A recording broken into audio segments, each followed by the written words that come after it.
Assalamualaikum warahmatullahi wabarakatuh dan salam sejahtera. Hari ini kita akan belajar tentang asas garis lurus sambungan kepada part 1. Jika kita ingin mencari kecerunan pada satu garis lurus, kita perlu ada dua titik yang terletak di atas garis lurus tersebut. Dua titik ini kita ambil koordinat dia. Okay. Kemudian kita carikan perubahan titik tersebut. Okay. Kadar perubahan titik tersebut. Kadar perubahan apa? Okay, kita cari yang pertama sekali adalah kadar perubahan Y. Okay, titik Y. Macam mana kita nak cari kadar perubahan titik Y? Iaitu dengan kita ambil nilai Y, nilai koordinat pada Y, okay, iaitu Y2. Okay, kemudian kita tolakkan dengan Y1. Okay. Jadi kita akan dapat Y2 tolak Y1 bahagi dengan perubahan pada paksi X, iaitu X2, yang ini X2, kita tolakkan dengan X1. Okey, sebab itu kita akan dapat formula Y2 tolak Y1 bahagi X2 tolak X1. Sebenarnya ia adalah perubahan daripada satu titik ke satu titik satu lagi. Okey. Contoh, okey, kita tidak diberi titik yang di tengah-tengah garis lurus ini. Kita tak ada. Kita cuma dapat satu titik saja. Contoh, kita ada seperti ini dan kita ada satu titik sahaja. Okey. Kita boleh ambil juga titik yang berada di atas paksi X ataupun paksi Y. Okey. Kita boleh juga ambil titik di atas paksi X dan juga paksi Y. Maksudnya apa? Kita boleh ambil juga pintasan pada X dan juga pintasan pada Y. Mana-mana pun boleh salah satu untuk menjadi titik kedua kita. Okey. Jadi sekarang ni, okey, kita lihat cari kecerunan bagi dua titik. A -2, 3 dan B 4, 5 di atas garis lurus. Jadi titik ini, okey, kita cuba lukis. Kalau kita tak nak lukis pun tak apa, tapi saya cuma nak memahamkan saja. Okey.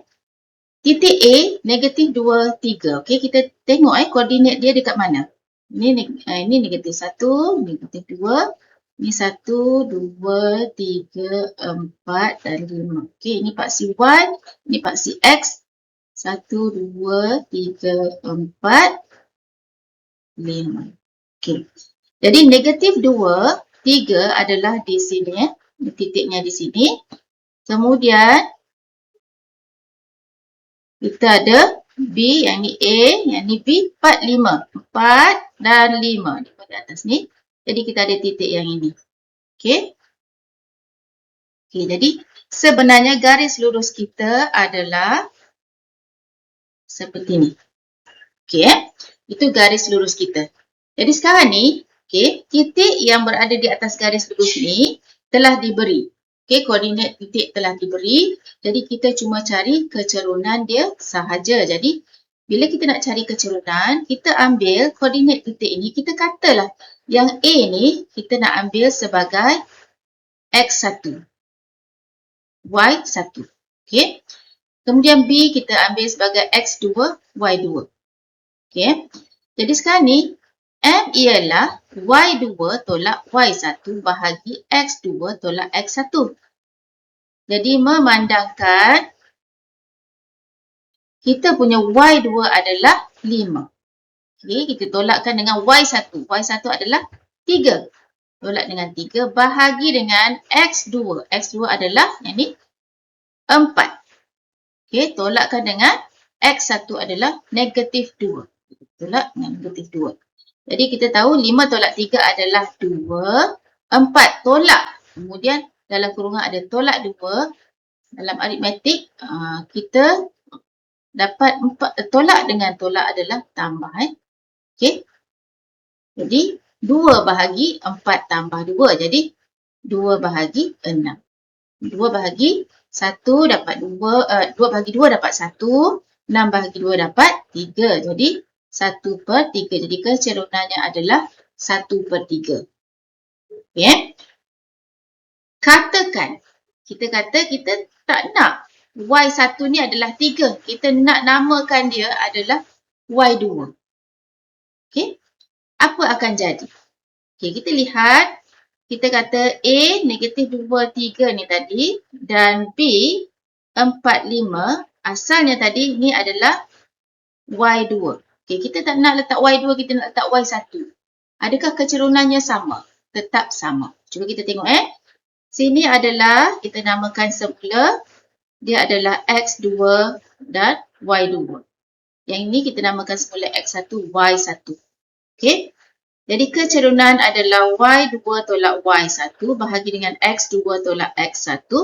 Jadi Y2 kita kata, okey 3. Kita nakkan 3, tolakkan dengan Y1 kita adalah 5 bahagi dengan X2 adalah negatif 2, X1 adalah 4. Okey, ditolakkan dengan 4. Jadi sekarang kita dapat 3 tolak 5 negatif 2 bahagi dengan negatif 2 tolak 4. Kita dapat negatif 6. Okey, jadi M ialah 2 bahagi 2, 1, 6 bahagi 2, 3, 1 negatif bahagi dengan negatif adalah positif. Okey, jadi kita dapat positif 1/3 sebagai kecerunan. Jadi sama tak dengan yang sebelum ni? Sama.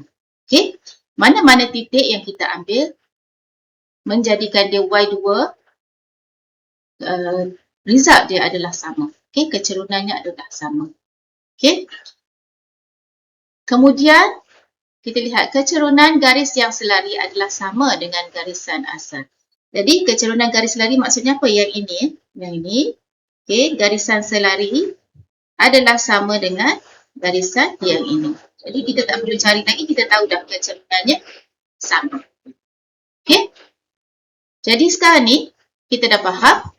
Kita akan belajar dalam part 3 bagaimana kita nak menyusun semula persamaan menjadi persamaan garis lurus. Okey, setakat itu saja. Sekian, terima kasih.